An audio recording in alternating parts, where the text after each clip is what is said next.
बंधु माने आपणकर जदि धनुराशि होता है तो भिडटी को स्किप न करी थरे मात्र शेष पर्यंत निश्चय देखंतु कारण आजिर एही भिडटी धनुराशि व्यक्तिशेष मानक पई बहुत गुरुत्वपूर्ण अटे, बहुत ही खास अटे। कारण धनुराशि व्यक्तिशेष मानकर जीवन एही माघ पूर्णिमा ठारू संपूर्ण भाव में बदलिबाकु जाउछि। कारण ग्रह नक्षत्र मानकर गोचर रे एक बड़ परिवर्तन आसिबाकु जाउछि, जहा फल रे आपणक जीवन रे मध्य किछि बड़ घटना घटिबाकु जाउछि, किछि विशेष हेबाकु जाउछि। अनेक क्षेत्र रे आपणक सफलता मिलिबाकु जाउथिबा बेले किछि क्षेत्र रे आपणक सतर्कतार मध्य आवश्यकता रहिछि, प्रतिकारर आवश्यकता रहिछि। तो केउ सब क्षेत्र रे आपणक सफलता मिलिबाकु जाउछि एवं केउ क्षेत्र रे आपणक प्रतिकारर आवश्यकता रहिछि से विषय जानिबा पाई आपण माने वीडियोटी को स्किप न करी शेष पर्यंत निश्चय देखंतु एवं वीडियोटी को लाइक करी चैनल टी को सब्सक्राइब कर दियंतु। कमेंट बॉक्स रे भक्ति एवं श्रद्धार सहित जय श्री जगन्नाथ जय मां लक्ष्मी निश्चय लिखंतु। तो बंधु माने आसंतु आरंभ करिबा आजिर एही कार्यक्रम को जहा आपणकर जन्म राशि तथा चंद्र राशि उपरे आधारित अटे। तो राशि चक्रर 12 गोटी राशि मध्यरु नवम राशि हेउछि धनु राशि एवं धनु राशि राशाधिपति हेउछंती देवगुरु बृहस्पति।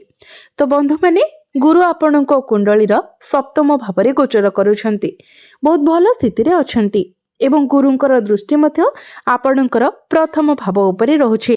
तेबे बंधु माने इम्यूनिटी सिस्टम तो आपणकर ठीक ठाक रहिबो जेहेतु गुरु बहुत भल स्थिति रे अछंती, किंतु वर्तमान जेहेतु आपणकर शनि ओढ़ी चलुछि सेति पई आपण टिके ओवर थिंकिंग करि पारंती, आपण अजथा टेंशन नै पारंती, जहा फल रे आपणकर मुंड बिंधा भली समस्या देखा दे पारे।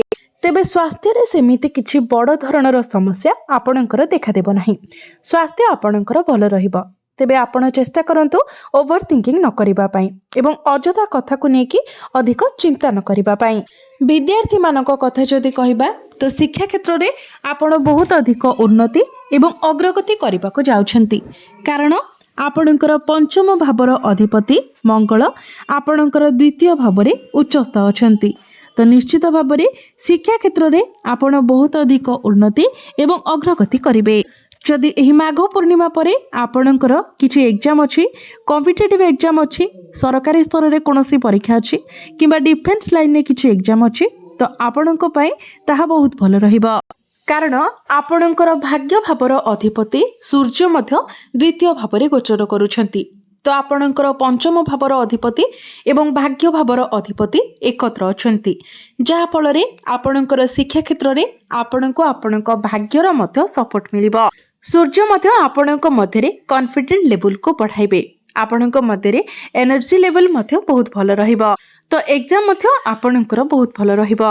आपणकर प्रेम जीवन कथा जदि कहिबा तो आपणकर पार्टनर जदि आपणको किसी एडवाइस देउछंती एवं आपण ताहाको मानुछंती तो निश्चित भाव में आपण आपणकर लाइफ रे बहुत किछि सक्सेस पाई परिबे, बहुत किछि अचीवमेंट पाई परिबे।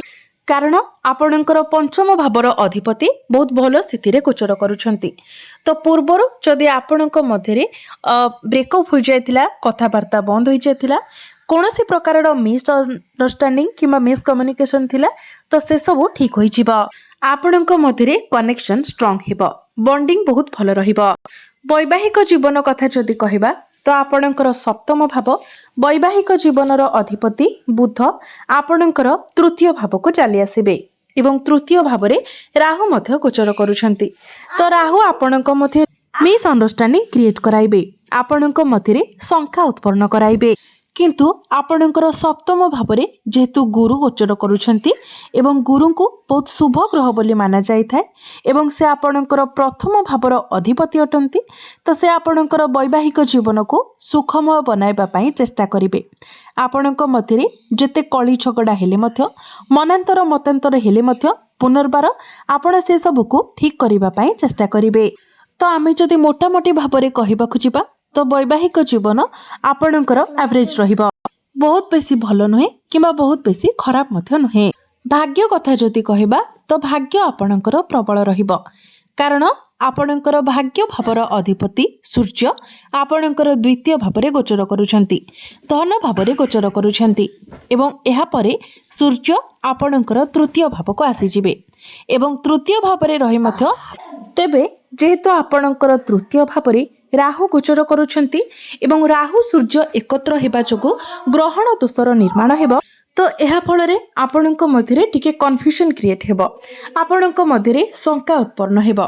आपण चिंता करिवे जे आपणक द्वारा एही काम हेबो ना नाही, से कामर रिजल्ट आपणक पई कोन रहिबो, एभली किछि प्रश्न आपणक मध्य द्वंद्वलित हेबो एवं आपण कन्फ्यूज होई पारंती। किंतु भाग्य आपणकर 80% भल रहिबो, कारण 13 फेब्रुआरी पर्यंत सूर्य आपणकर द्वितीय भाव में धन स्थान रे गोचर करिवे। गुरु जे हेउचंती भाग्यर कारक ग्रह, गुरुंकर दृष्टि मध्य आपणकर भाग्य भाव उपरे रहिबो। तो भाग्य आपणकर 80% भल रहिबो। तेणु आपण जो कार्य भी करूछंती सेही कार्य रे आपण आगको बढ़ंतु, पछको फेरंतु नाही। कोनोसी प्रकारर शंका, कोनोसी प्रकारर द्वंद्व निज मन भितरे रखंतु नाही। आपणकर क्यारियर कथा जदि कहबा तो आपणक उपरे टिके कार्यभार अधिक रही पारे, अधिक काम प्रेशर रही पारे। एमिति होई पारे जो माने आपणक सहित कार्य करूछंती, आपणकर सहकर्मी अछंती, से माने छुट्टी रे चली जाई पारंती एवं सेमानकर काम आपणको करिबाको पड़ी पारे। एमिति भी होई पारे जे आपणकर क्यारियर रे बहुत भलो किछि मध्य घटी पारे, किछि बेटरमेंट आपणक लाइफ रे आसी पारे। आपणकर काम कार्य को नेकी आपण टिके अधिक ट्रावेल करि पारंती। साहस एवं आत्मविश्वासर सहित आपण काम गुडी को करिवे। आपणकर माइंड शार्प रहिबो, आपण निजर काम को बहुत टैलेंटर सहित करिवे। तेबे केवल एतिकी जे आपणक उपरे कार्यभार बढ़ी पारे, आपणको अधिक कार्य करबाको पड़ी पारे। बिजनेस कथा जदि कहबा तो बिजनेस को नेकी मध्य आपणको ट्रावेल करबाको पड़ी पारे, जहाँ आपणकर फ्यूचर को भलो बनाइबारे आपणको सहायता करिबो। अर्थात आपण जो भी ट्रावेल करिवे ताहा आपणको पई प्रॉफिटेबल रहिबो।